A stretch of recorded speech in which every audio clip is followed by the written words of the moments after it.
guys, John here. It's VEDA Day 17.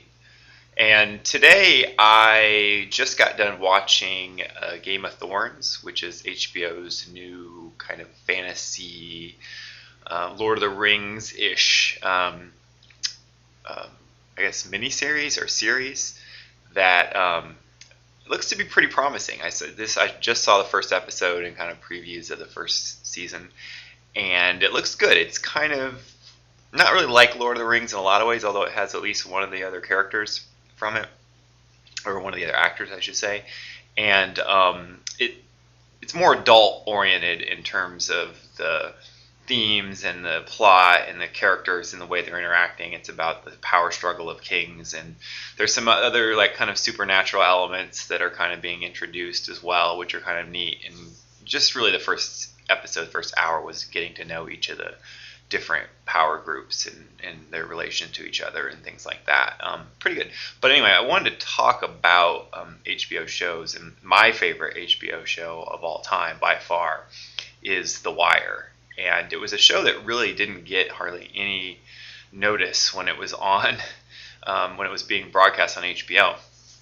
And it's about the Baltimore City Police Department and the city of Baltimore in general. And that sounds kind of boring, like Baltimore, like who cares about Baltimore? It's a medium-sized city, and it's not really exceptional in any way. But the story of it, and the producer and one of the writers of the show was a reporter for the Baltimore Sun for like 10 or 15 years, and he knows the city really well, and he's embedded with the police department, and it tells a story through a very large cast and over the course of 5 seasons, the kind of relationship between the police department and the city and various aspects of the city. And it's so well done in terms of storytelling. The characters, it's very complex in terms of there is no really absolute bad guys or absolute good guys. The police department isn't good necessarily or bad.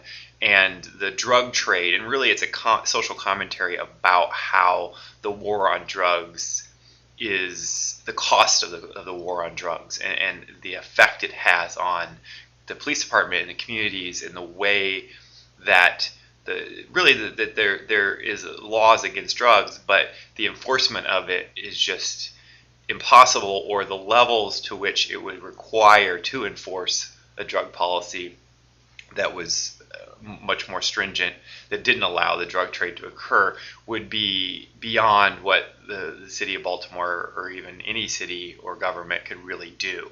I mean, if the demand is there, people are going to do drugs, and that's kind of the basic philosophy. And so it's a long commentary about how the drug trade really rots the city, and how the city fails its citizenry in many ways, outside of even the relationship between drug dealers and the cops. And I just can't recommend it enough. It's the best drama, and I'm not the only one who thinks this, that's ever been made. It's been put on TV, and people I've seen say that this is something that people are going to watch 10, 20, 50 years later as a definitive work of fiction.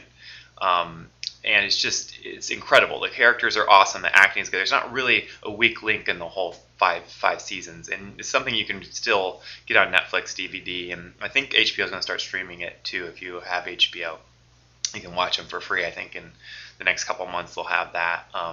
But yeah, I really can't recommend it enough. I don't really recommend a lot of TV shows. I don't like a lot of TV shows, frankly, but this is definitely one of them that I started watching and I couldn't believe how good it was. And I think it didn't get a lot of publicity because it is something that is complex. There is a lot of adult themes in it, but when you watch it and you kind of absorb it, I really look at my city in San Francisco differently because of it. And it's just the best. It's the best that anyone's ever done in that genre on TV. So anyway, I'll see you guys tomorrow. Bye-bye.